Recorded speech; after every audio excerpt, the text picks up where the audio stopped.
Assalamu alaikum. Welcome to another quick reflection on the Quran Study channel. Today we're looking at chapter 4, verse 82. Allah says, Afala yatadabbaruna al-Qur'an?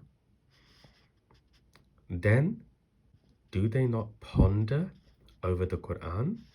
This word yatadabbaruna is ponder, to assess, to make all the efforts required to understand the Quran, to study, to think about it, to critically assess the Quran.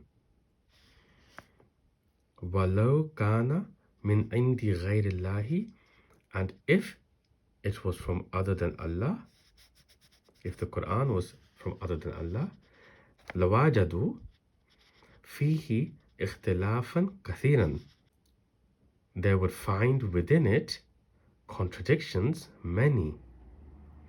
So what Allah is saying here is that He wants us to critically assess the Quran, to confirm its authenticity, to confirm for ourselves through understanding, through study, that it contains no contradictions.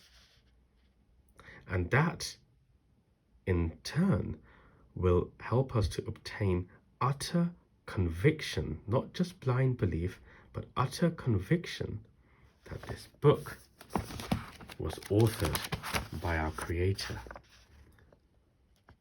And the other thing to bear in mind, and another lesson to take from this, is that we should not be afraid to critically assess the books which are claiming to be about the deen.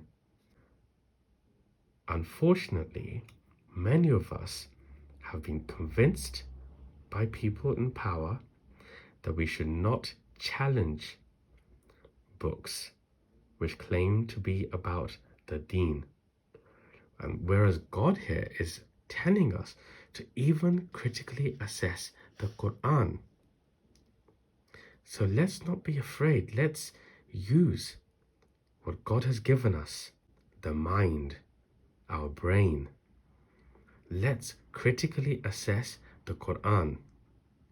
Let's really seek to study and understand through pondering the Quran. Let's confirm its authenticity and not just blindly follow it, not just blindly believe that it is from God.